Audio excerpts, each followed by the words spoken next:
Kwento ng pag-asa at mga kwento ng buhay dito sa Barangay Love Stories. Love Stories.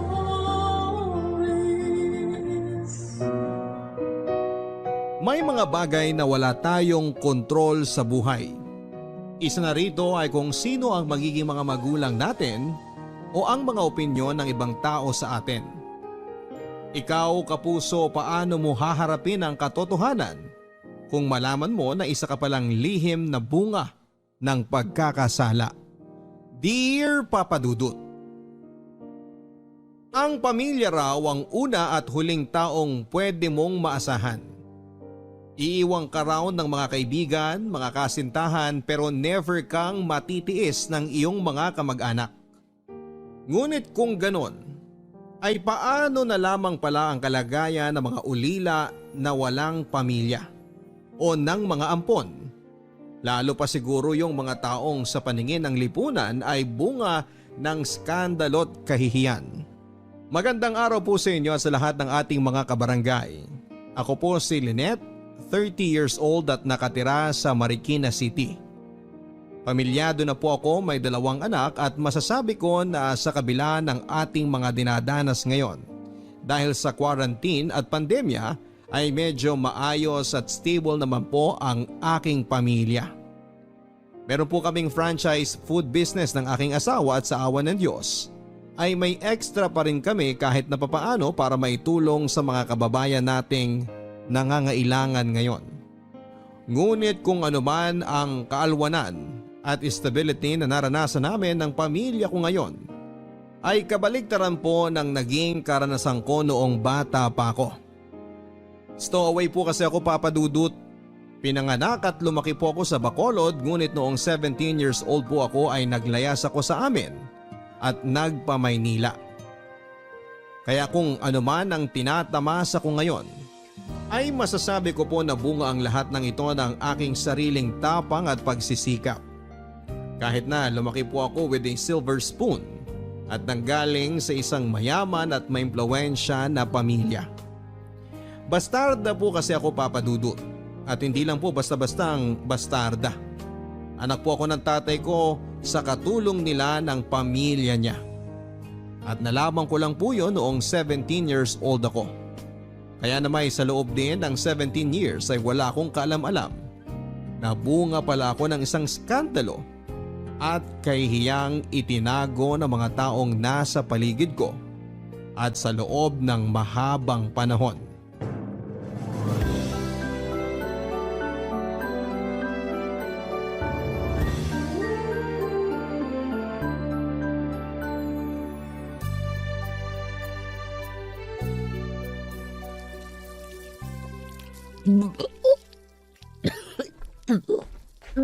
Napapadalas yata ang suka mo tuwing umaga. May nakain lang po ako, ma'am. May nakain? Abay, ano ba yung nakain mo?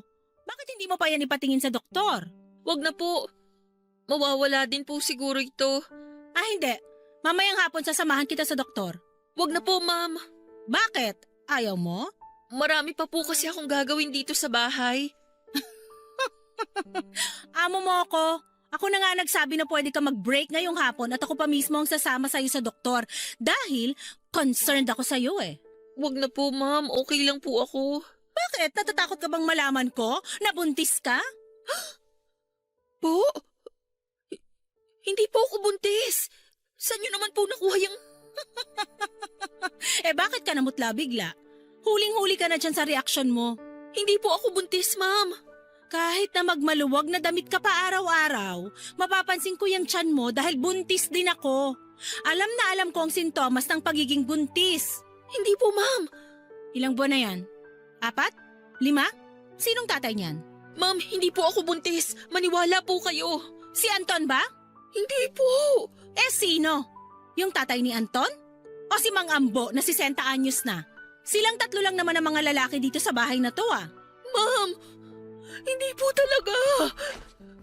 Ano bang sigawan dito? Oh, bakit umiiyak si Cora? Umamin ka na, Anton! Umamin na kayo! Ano ba yan, Christina? Eh na naman ba tayo? Alam ko naman na naglalandian kayo eh! Yung mga tinginan nyo, akala nyo hindi ko napapansin? Ewan ko sa'yo. Tigilan mo na si Cora, ah! Tigilan, huwag mo akong talikuran. Yan ang problema sa'yo eh. Kapag kinukumpronta ka na, palagi mo akong sinashutdown. Palagi kang umiiwas. Dahil walang katotohanan yung mga sinasabi mo. Ah, ganon. Halika, tingnan mo to. Mama, ano pong ginagawa niyo? Tingnan mo kung gaano kalaki ang tiyan ng haliparot na to. Ma'am, tama na po. Ano ba, Christina? Para ka na nabubuang! Dahil ginagawa niyo akong tanga. Bakit hindi pa kayo umamin? Alam naman ng lahat ng tao dito eh. Nahahalata na ng lahat na kinakabit mo tong katulong natin. At hindi ko na kayang magpanggap na wala ko napapansin. Dugo! Inudugo kayo, ma'am! Mga hayop kayo! Calm down, Christina. Christina, everything's gonna be okay. Hayop kayo! Cora, sabihin mo kay Makamo, ihanda sa sakyan! Nakunan po ang legal na asawa ng aking ama na si Anton. At dahil din po sa nangyari ay nalantad na rin po ang katotohanan na nabuntis ng ama ko ang katulong nila ng pamilya niya na si Cora. Pero hindi po siya na ipaglaban ng tatay ko dahil katulong nga lang nila ito. At dahil nga po sa nangyari ay naging malaking iskandalo po sa immediate family ng tatay ko ang pagkabuntis niya sa katulong nila. Sa katunayan ay binalak pa nga po nila akong ipa-abort. Kaya lang ay hindi talaga pumayag ang nanay kong si Cora na malalim din ang takot sa Diyos. Bilang kapalit ay kinumbinsi na lamang po ng mga magulang ng tatay ko at ni Christina na kunin ako at palabasing tunay na anak ni na Anton at Christina upang makaiwas po sila sa kahihiyan. At bilang pangumpromiso ay nakiusap po ang nanay kong si Cora na hindi siya tanggalin sa trabaho para rin maalagaan niya ako kahit na papaano. Pareho po kasing maimpluwensya ang pamilya ng tatay ko at ni Christina sa probinsya. Sa katunayan ay nagbabalak pa po noon na tumakbo bilang board member ang tatay ni Christina. Kaya naman maski siya ay wala na ring nagawa ng ipuwersa sa kanila ng mga magulang nila na itago ang iskandalo sa pamamaraan ng pag-ampun sa akin at pagpapalabas sa ibang tao na ako ang ipinagbuntis niya. At 2 taon matapos po akong isinilang ay nabuntis pong muli si Christina. Nagsilang siya ng isang lalaki si JR na wala kong kalam-alam ay half-brother ko lang pala.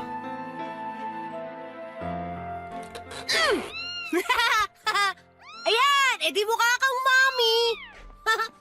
Anong ginagawa mo kay Miming? Bitiwan mo nga siya! Ano ba ang problema mo?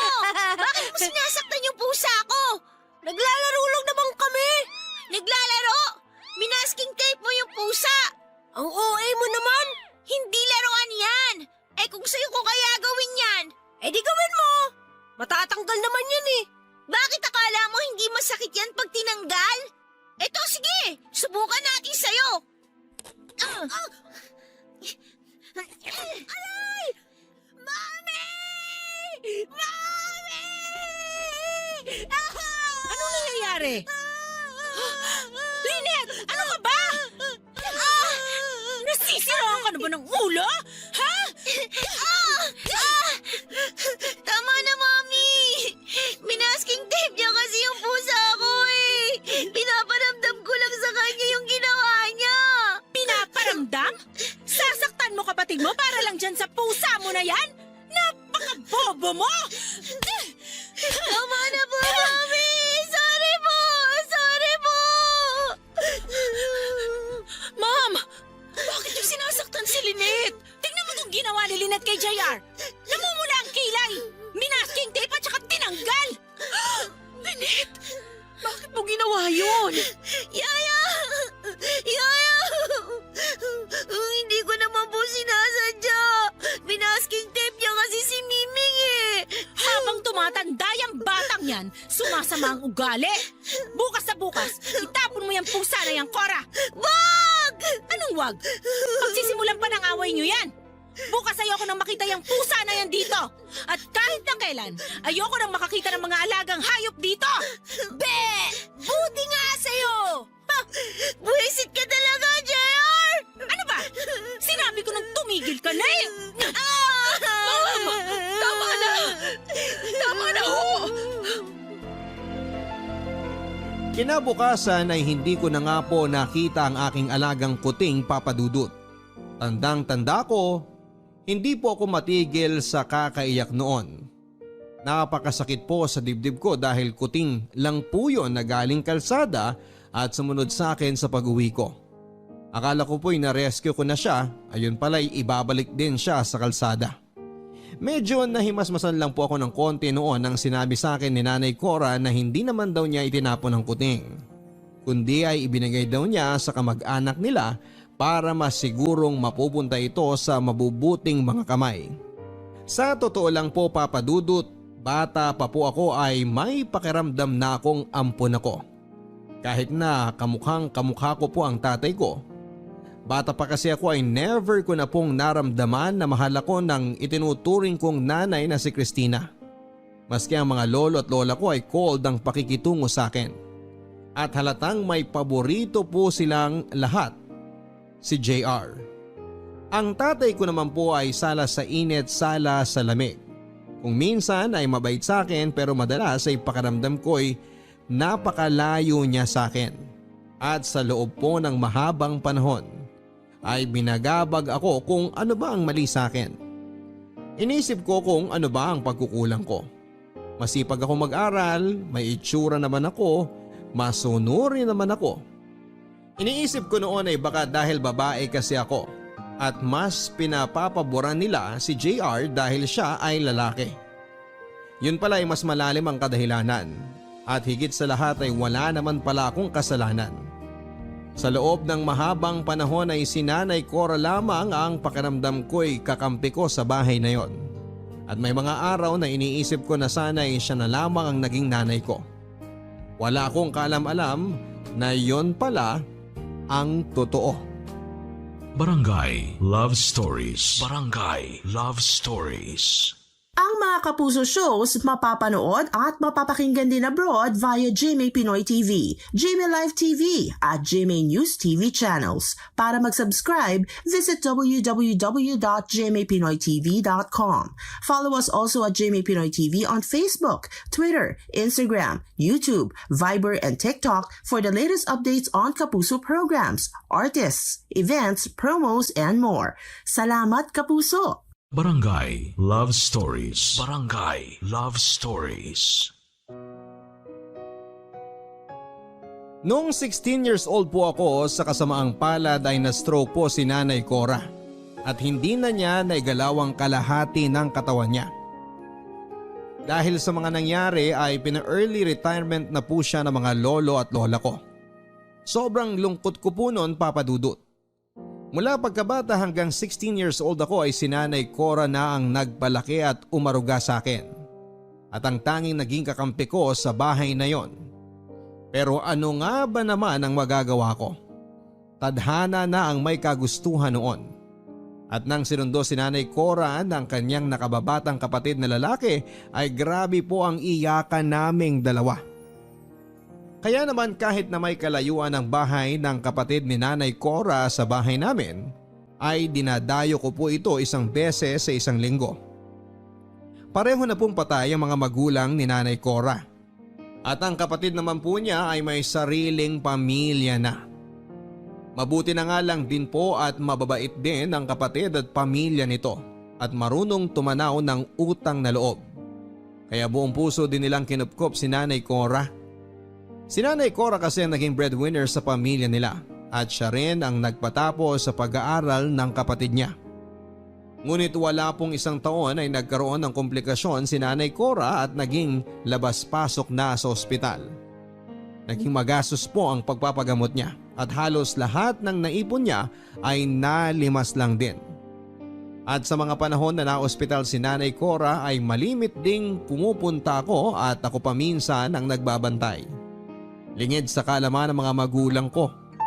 At sa pagbabantay ko nga po kay Nanay Cora noong lumala na ang kalagayan niya, ay nang nalaman ko ang buong katotohanan sa pagkatao ko. Nanay Cora! May sorpresa po ako sa inyo. Ano yun? Taran! Ito po, dinala ko kayo ng grapes. Naku, maraming salamat. Paborito ko yan eh. Sige po, subuan ko po kayo. Nahugasan ko na naman po ito. Sige, dyan mo na lang muna. Busog pa rin ako eh. Nanay Cora, yung tanghalian niyo daw po kanina halos hindi niyo nagalaw. Sige na po, pilitin niyo na pong kumain para lumakas kayo. Pakiramdam ko na hindi na ako magtatagal. Nanay Cora, huwag naman po kayong magsalita ng ganyan. Ang bata niyo pa po, lalakas pa po kayo.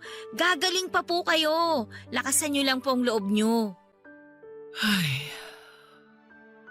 pagod na rin ako, Lynette. Nanay Cora, please, huwag naman po kayong magsalita ng ganyan.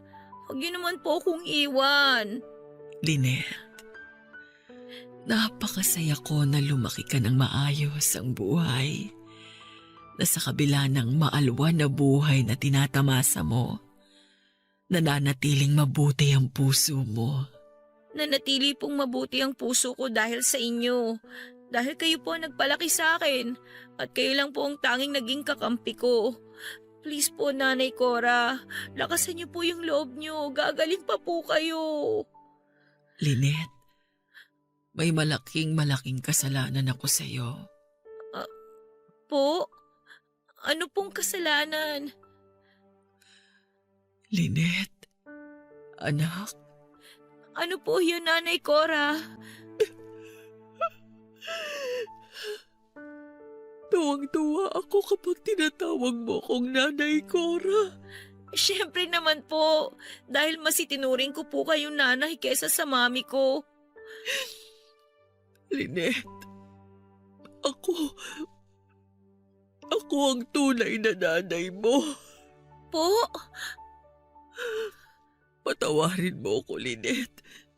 Naipit ako nung mga panahong yun. At hangad ko rin ay ang maging maayos ang kinabukasan mo. Pero kahit na kinuha ka nila sa akin, hindi ako pumayag na magkalayo tayo. Ipinaglaban kita. Kaya pumayag sila na manatili ako bilang katulong sa bahay ninyo. Para pwede pa rin akong magnanay-nanayan sa'yo. Ano po? Hindi ko po maintindihan. Hindi ko tunay na magulang sina Mami at Daddy. Pinaampun niyo lang po ako sa kanila. Lynette, ang daddy mo, totoong ama mo. At ako naman, ang totoong nanay mo. Po? Nagkaroon kami ng sikretong relasyon ni Anton bago pa sila nagkakilala ni Christina. Minahal ko siya ng higit pa sa sarili ko. Pero hindi niya ako ipinaglaban. Nabuntis niya ako. Patawarin mo ako, Lynette, kung inilihim ko ito ng matagal na panahon sa'yo. Hindi. Hindi po ako naniniwala. Lynette, anak. Aalis na po muna ako. Pasensya na po kayo.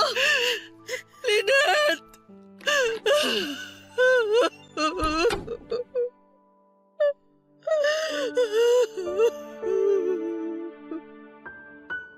Para po akong binuhusan ng malamig na tubig sa mga narinig kong ipinagtapat sa akin ni Nanay Cora Papadudut.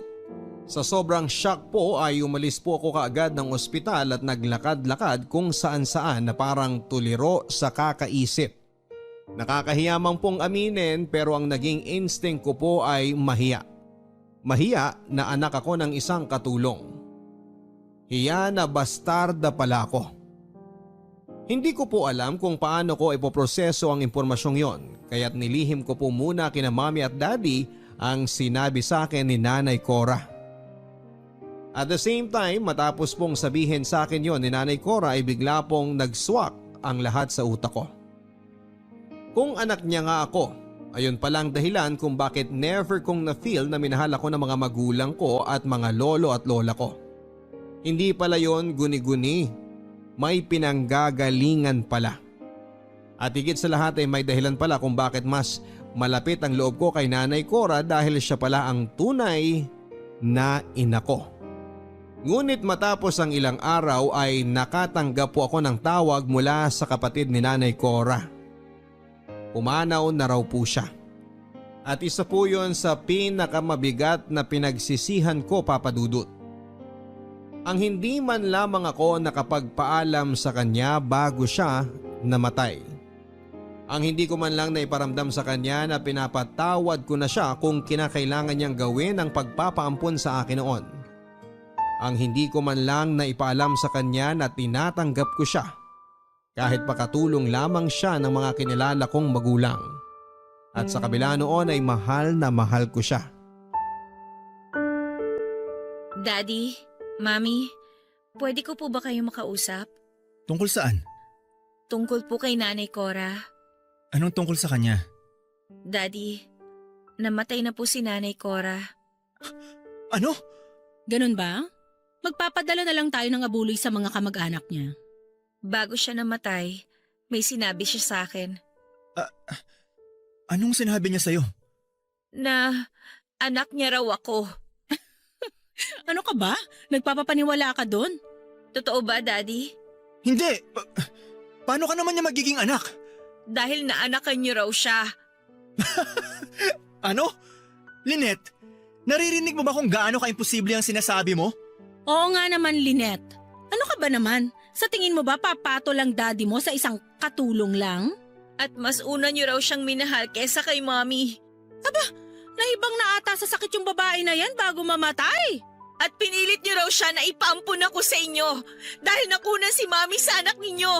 At magiging isang malaking kahihiyan kung malalaman ng mga tao na nakabuntis kayo ng katulong, lalo na't nasa gobyerno Tumahimik ka! Bakit kayo apektado? Dahil totoo! Christina, ano ba? Lynette, kung ano man yung sinabi sa'yo ni Cora, walang katotohanan. Oo! Totoo ang lahat ng sinabi ng parasito na yon. Inakit niya ang tatay mo dahil nangangarap siyang yumaman. Akala niya ganun lang kadali yon?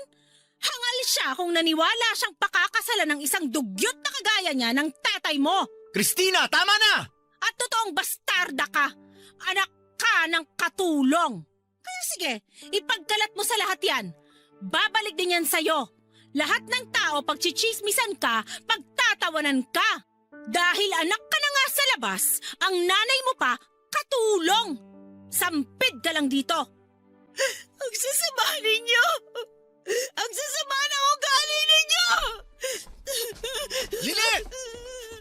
Christina, ano ka ba? Bakit mo ginawa yun? Huwag akong sisihin mo. Yung kabit mo ang sisihin mo. Patay na nga't lahat humabol pa sa panggugulo sa pamilya natin?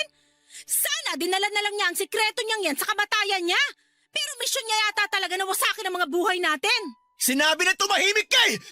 Ano? Sasampalin mo ko? Sige, subukan mo. Baliwala naman yan sa sakit ng damdamin na patuloy na binibigay mo sa akin. Kinausap po ako ng daddy ko ng personal pagkatapos ko silang kumprontahin ni Mami tungkol sa tunay kong pagkatao. Pagkatapos niya pong mag-sorry ay nakiusap lang po siya sa akin na huwag ko na lang daw ipagsabi sa ibang tao ang nalaman ko. Para daw sa ikakatahimik ng lahat ay ibaong ko na lang daw po kung ano man ang nalaman ko tungkol kay Nanay Cora. At mas makakabuti din daw po yun sa akin kesa malaman pa ng mga tao na bastarda ko. Look at the bright side na lang daw po. At mabuti nga daw po na kahit na ganoon ang nangyari ay kinilala pa rin ako bilang tunay na anak ng mami ko at ng mga lolo at lola ko. Aaminin ko, Papa Dudut, na natukso na po akong itago na nga lang din po ang katotohanan. Natakot kasi akong husgahan at kutsain ng ibang tao. Pero hindi ko po kaya na magpanggap bilang isang tao na hindi naman ako. Sapat nang ako na lang ang niloloko nila. At hindi tama na pati sarili ko ay lolokohin ko rin. At dahil alam ko po na kahit na anong gawin ko ay never akong magiging sapat. At never akong matatanggap ni na mami at ng mga lolo at lola ko. Kahit na ano pang maging achievement ko sa buhay dahil sa paningin nila, isa akong malaking pagkakamali at kahihiyan. Ay minabuti ko po na maglayas na lang. Binenta ko po ang aking cellphone at iba pang mga gamit ko. At ang perang nakuha ko ay ipinambili ko ng tiket ng barko papunta ng Maynila. At ang natira ay ginawa kong puhunan para makapagsimula ng bagong buhay sa edad na 17 years old. Barangay Love Stories. Barangay Love Stories. Ang mga Kapuso shows mapapanood at mapapakinggan din abroad via GMA Pinoy TV, GMA Live TV at GMA News TV channels. Para mag-subscribe, visit www.gmapinoytv.com. Follow us at GMA Pinoy TV on Facebook, Twitter, Instagram, YouTube, Viber, and TikTok for the latest updates on Kapuso programs, artists, events, promos, and more. Salamat, Kapuso! Barangay Love Stories. Barangay Love Stories. Wala po ko halos kaalam-alam sa Maynila pagdating ko dito. 2 beses pa lang po akong nakakapunta ng Maynila at sa parehong okasyon ay kasama ko ang aking pamilya para magbakasyon. Nagstay muna ako sa isang mumurahing hotel ng 2 araw at ang una ko pong ginawa ay naghanap ng bed space. Sinuwerte naman po akong makahanap din kaagad ng murang dormitory para sa mga babae. At ang sumunod ko pong ginawa ay ang maghanap ng trabaho. Sa awa naman po ng Diyos ay mababait din ang aking mga nakasama sa dorm. Karamihan ay mga estudyante. At nirefer nila ako sa isang internet cafe kung saan ay natanggap po ako bilang all-around na katiwala.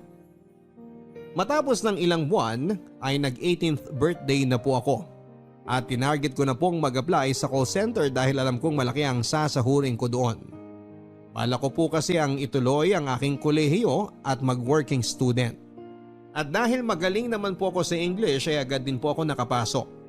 Nang mga panahon na yon ay wala pong nakakaalam ng totoo kong pagkatao.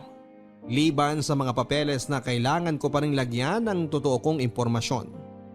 Kapag nagkikwentuhan kami ng mga kaibigan ko ay sinasabi ko na lang na patay ng pareho ang mga magulang ko at solong anak lamang ako para wala ng tanong-tanong. At kahit na mabigat pa rin sa loob ko, kahit na papaano ang magsinungaling sa mga ganong bagay, pakiramdam ko po ay for the first time in my life ay malaya na ako at hawak ko ang aking sariling buhay. Ngunit isang araw ay nagulat na lamang po ako nang sinabihan akong may bisita raw na naghahanap sa akin sa dorm. Ang tatay ko. Sigurado kang kape lang ang order mo? Busog pa ho ako. Bakit ba kayo nandito? Lynette, ang tagal kitang ipinahanap. Bakit? Hindi ba obvious na naglayas ako at ayoko na sa bahay na yon? Lynette, hindi naman kita pipilitin na bumalik sa atin. Ang sa akin lang, please keep in touch. Kahit na anong mangyari, ama mo pa rin ako. Hindi ko ho kailangan ng tulong ninyo. Lynette, please. Patawarin mo na ako. At huwag kayong mag-alala. Kung naparito kayo para siguraduhin na wala akong pinagsabihan ng lihim ninyo, huwag na kayong mabahala. At wala rin naman sigurong matinong tao na gugustuhin ipagkalat sa mga tao na bastarda at unwanted child siya. Lynette, hindi ako naparito para dyan. I was worried about you. Sobra ako nag-alala nung umalis ka. Hindi ako makatulog kakaisip kung napano ka. Hindi ako pinapatulog ng konsensya ko. Well, ngayon nakita niyo na nabuhay at maayos ako, pwede na kayo makatulog na mahimbing. Isa pa, 18 years old na ako, kaya legal na akong mabuhay ng mag-isa. Lynette, alam kong marami akong pagkakasala pero please, paniwalaan mo na hindi ka bunga ng pagkakamali, okay? Minahal ko ang nanay Cora mo. Binata pa ako noon. Ni hindi ko pa nga kilala si Christina, nagmamahalan na kami ni Cora. Walang kwenta ang pagmamahal na hindi kayang ipaglaban. Sinasabi niyong minahal niyo si Nanay Cora, pero ang pinakasalan niyo si Christina? Ni hindi niyo pa siya binigyan man lang ng respeto na itigil ng relasyon ninyo nung ginawa ninyong girlfriend si Christina. Ginawa niyo pang kabit si Nanay Cora! Patawarin mo ko. Na-imagine niyo ba yon kung gaano siguro yun kasakit sa kanya? At hindi lang siyang sinaktan ninyo eh. Maski si Christina. Pinaikot niyo silang dalawa dahil duwag kayo. Dahil sarili niyo lang ang iniisip niyo. Makasarili kayo. At dahil sa ginawa ninyo, ang daming nasaktan. Ang dami ninyong niloko. Pati ako. Patawarin mo ako, anak. Tama. Tama ang lahat na sinabi mo. Naduwag ako. At ngayon, huli na ang lahat. Please, Lynette. Bigyan mo naman ako ng isa pang pagkakataon para maging mas mabuting ama sa'yo. Hindi ko na ho kailangan ng tulong ninyo. Matanda na ako at may sarili na akong buhay. Lynette, anak. Please. Nagmamakaawa ako sa'yo. Parang awa mo na. Hayaan mo makabawi ako sa'yo. At kay Cora. Hindi. Tama lang yan na makonsensya kayo habang buhay. Salamat ho sa pagpunta dito. Alis na ako. May trabaho pa ako.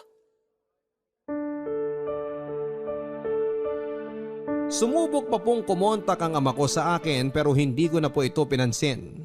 Sa katunayan, kapag birthday ko po o kaya'y Pasko ay nagpapadala po ito ng pagkain o regalo na palagi ko rin pong pinababalik at tinatanggihan.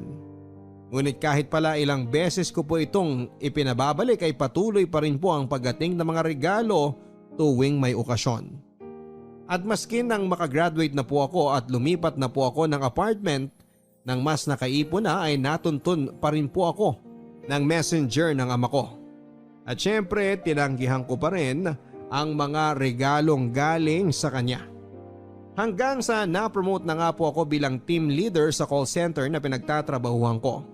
Nagka-boyfriend and eventually ay nagpakasal na rin at nagkapamilya. Pero panay pa rin po ang dating ng mga regalo ng tatay ko tuwing may okasyon. At siguro ay dahil na rin sa messenger niya ay nagiging updated na rin siya sa mga nangyayari sa akin. At isang araw po ay nagulat na nga lang po ako nang dumating ang ama ko sa bahay namin.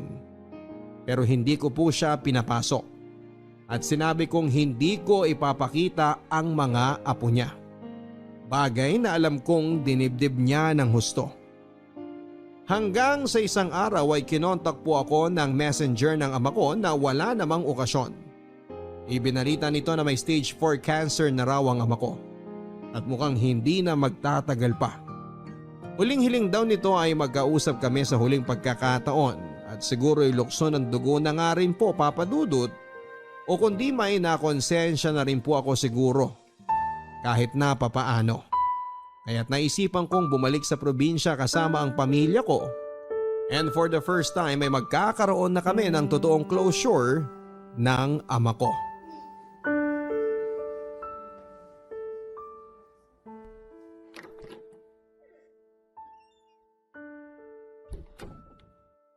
Lynette, anak. Daddy. Mami. Anong ginagawa mo rito? Christina, ako ang nagpatawag kay Lynette. Christina, maaari mo ba kaming munang iwan ni Lynette dito? Bakit? Gusto ko munang makausap ang anak ko. Bakit kailangan ko pang umalis? Dahil alam kong hindi kami makakapag-usap ng maayos ni Lynette kung nandito ka. Daddy, hindi naman niya kailangang umalis. Lynette, gusto kong tayong mag-ama lang ang mag-usap. Sige na, alis na ako.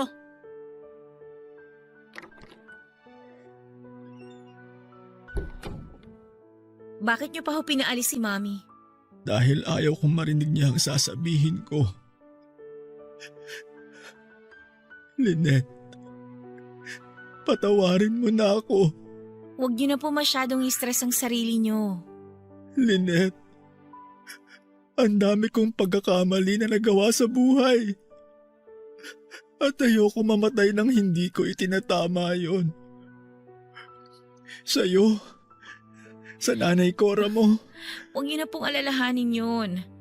Sigurado akong matagal na kayo napatawad ni Nanay Cora bago pa man ninyo hingi ng kapatawaran niya. Patawarin ninyo ko, Lynette.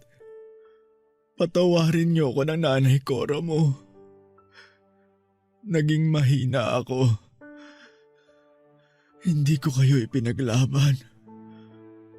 Nagpadala ako sa takot sa mga magulang at sasabihin ng ibang tao. Naging makasarili ako. Nauunawaan ko na po kung kinakailangan ninyong gawin yun noon. At pinapatawad ko na rin po kayo.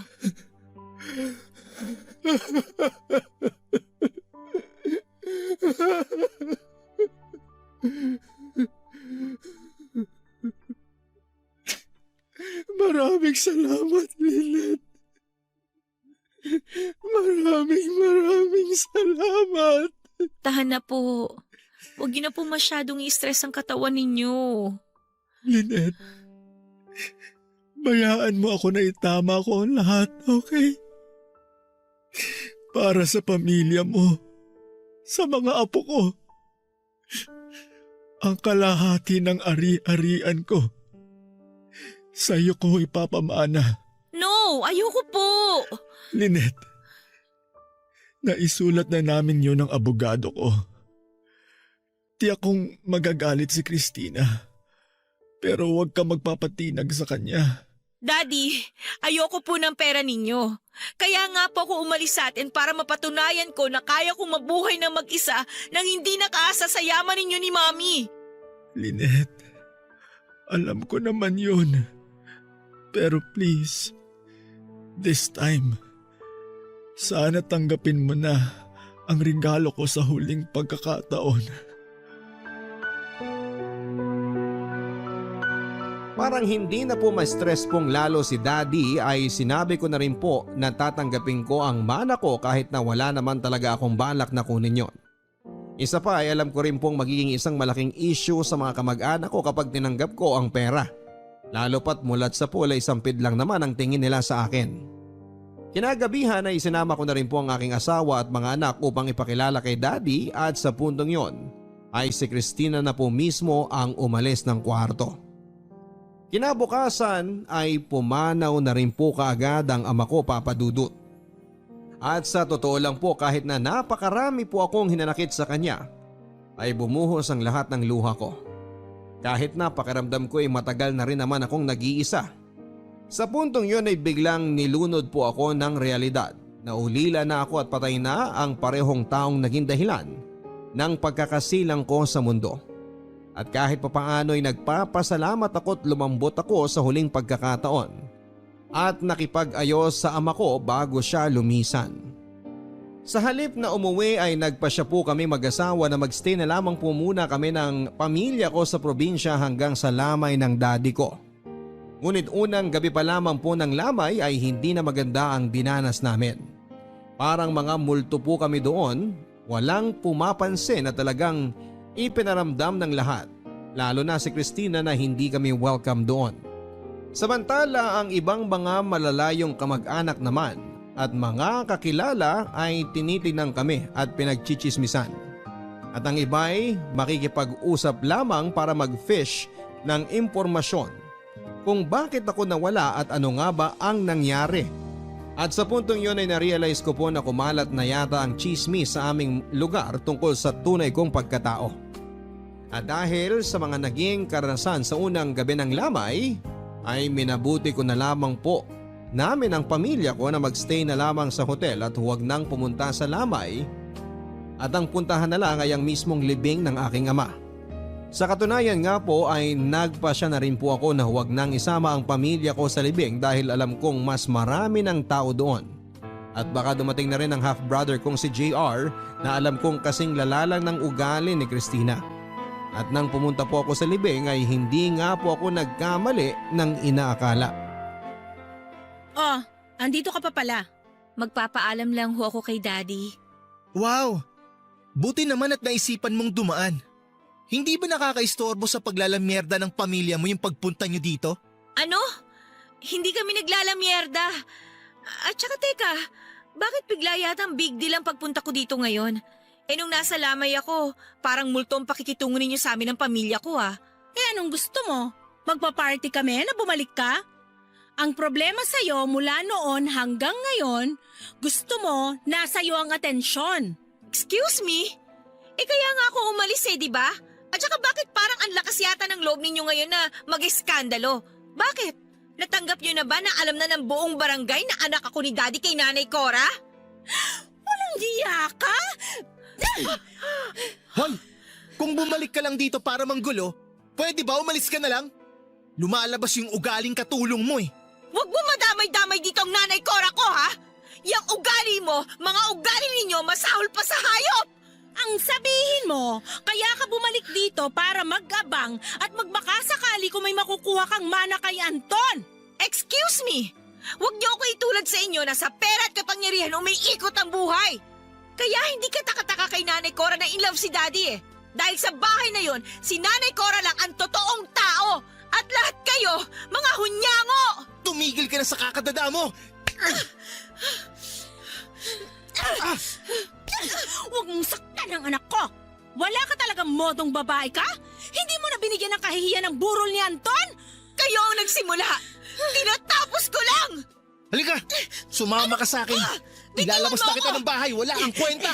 Hindi ka na babagay dito! Sampit ka lang! Dahil ako mismo ang aalis! Palabasin mo! Sige! Magsama-sama kayong mabulok sa pera at kayabangan ninyo! Sa puntong yon ay nawala na po talaga ako ng pagtitimpe at pinatulang ko na ang pang-aalipusta ni Christina at ni JR. Malakas po ang loob ko dahil alam kong wala naman ang pamilya ko doon. At lahat ng mga tao sa libing ay matagal nang walang amor at pagpapahalaga sa akin. Kumbaga ipapahiya ko man ang sarili ko. I have nothing to lose sa mga taong yon. Kaya tinodo ko na lang po at nilabas ko na ang lahat ng aking naipong galit at hinanakit sa angka ng tatay ko. Talagang binurn ko na po ang bridge sa side ng tatay ko ng mga araw na yon. Pero matapos lamang po ng ilang linggo ay kinontak naman po ako ng abogado ng tatay ko para daw pag-usapan namin ang last will nito at ang mamanahin ko. Sinabi ko po na hindi po ako interesado sa mana, pero nangulit pa rin po ito ng nangulit. Hanggang sa blinako na nga lang po ang number. Pero isang araw ay nagulat na lamang po ako na ang pinakasusok lamang kong 2 tao ay kumontak sa pinto ng bahay namin, Papa Dudut.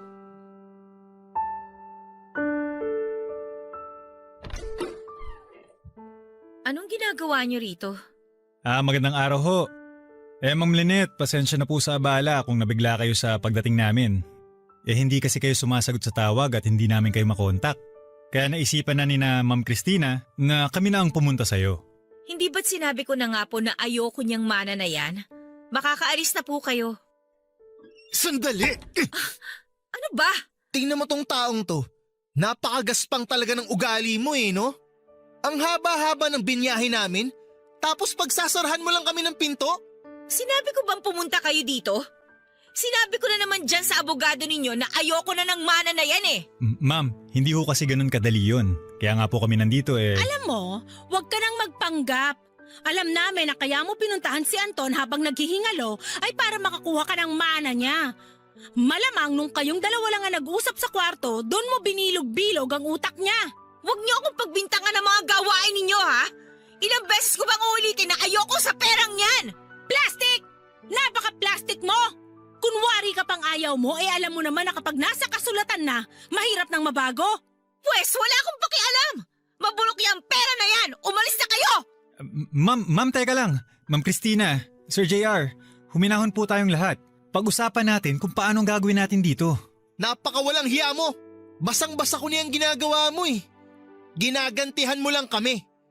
In the first place, Mommy, napa-DNA test niyo ba tong peking anak ni Daddy? Baka naman mamaya anak lang yan sa kung sinong lalaki nung katulong natin. Ang kapal na mukha mo pagsalitaan si Nanay Cora ng ganyan? Tandaan mo ha, siya pa rin ang nagpalaki sa'yo. Wala akong pakialam. Sinira ng nanay mong katulong ang pamilya ko. At bakit?